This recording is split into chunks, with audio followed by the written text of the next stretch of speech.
اچھا یہ بتائیے گا، نرمی گفتگو ہر مسلمان کو اپنانی چاہیے ہے، ظاہری بات ہے قیامت میں اللہ کے سامنے ہر ایک نے الگ الگ حاضر ہونا ہے تو یہ صفت اس میں پیدا ہو، لیکن کچھ مناسب ایسے ہوتے ہیں کہ جن میں اس وصف اور صفت کا ظہور ناگزیر ہوتا ہے. مثلا علماء ہیں، اب وہ دین کی دعوت دے رہے ہیں، پیغمبر کے وارثین میں سے ہیں اور اللہ کی کتاب کی طرف بلا رہے ہیں. ہم بالعموم یہ دیکھتے ہیں، آپ یوٹیوب پہ جائیے 90% آپ نکال لیں، جب آپس میں علماء بات کر رہے ہیں تو اتنی تلخی سے بات کر رہے ہیں، ایک طرح سے غصے سے بات کر رہے ہیں. اسی طرح سے جب عام پبلک کو ایسا سوال پوچھ لے جو ان کو لگتا ہے کہ جی ان کے نقطہ نظر کے مطابق ٹھیک نہیں ہے یا اس میں کوئی مثال کے طور پہ گمراہی کا پہلو ہے، تو فوراً سے لہجہ بڑا ترش ہو جاتا ہے، سخت ہو جاتا ہے.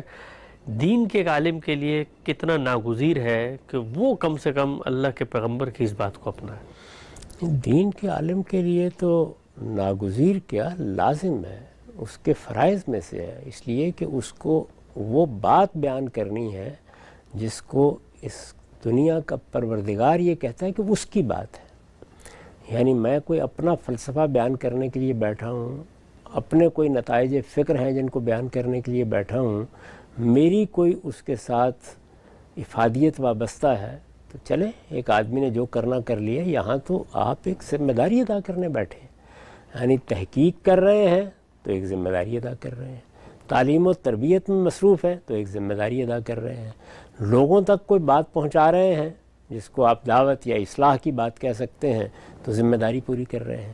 یہ ذمہ داری ہے کیا؟ یہ ذمہ داری وہی ذمہ داری ہے جو اللہ نے اپنے پیغمبروں کو سونپی ہے. اسی وجہ سے یہ آپ یاد رکھیں کہ میں نے اپنی کتاب میں بھی اور دوسری جگہوں پر بھی بار بار اس جانب توجہ دلائی ہے کہ پیغمبری ختم ہو گئی، نبوت ختم ہو گئی.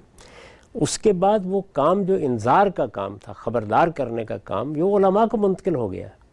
تو اب ہر عالم اپنی جگہ پر یا اپنی سطح پر یہی خدمت انجام دیتا ہے، الا یہ کہ اس نے اپنے آپ کو ترک دنیا کر کے کسی جنگل میں ڈال دیا ہو.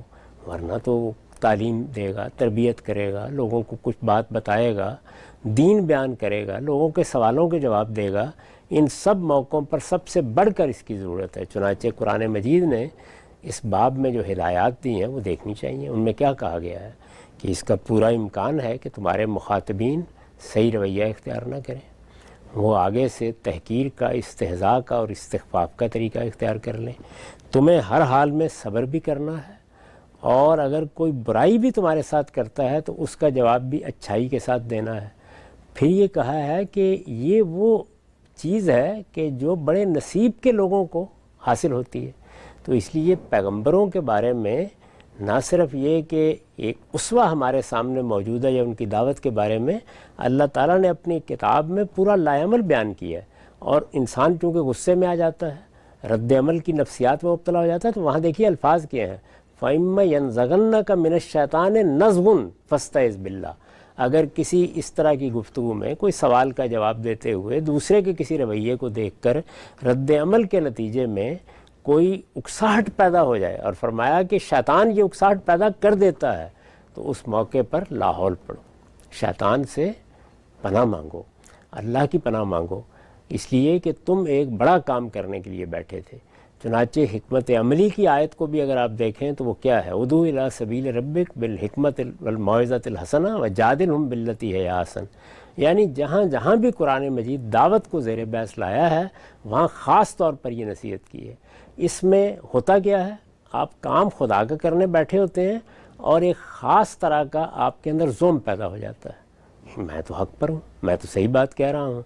ہمارے ہاں علم کی جو روایت قائم ہوئی ہے اس میں چونکہ ایک لمبے عرصے تک علماء کے پاس قضاء کا منصب رہا ہے، یعنی وہ دین کے دائی، دین کے عالم اور دین کے محقق کی حیثیت سے کم اور زیادہ بڑی تعداد میں قضاء کے حوالے سے چیزوں کو دیکھتے رہے ہیں.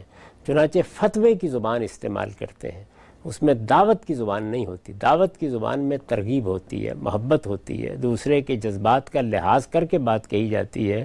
وہاں انسانی نفسیات کو پیش نظر رکھ کے بات شروع کی جاتی ہے اور کسی جگہ اس کو کسی منتہا تک پہنچایا جاتا ہے. چنانچہ یہ ترتیب ہی وہاں ختم ہو جاتی ہے. یعنی ایک بات آتی ہے، وہ بات آپ نے بیان کر دی، اب مخاطب ہر حال میں اگر وہ آپ کی بات نہیں مان رہا تو وہ آپ کی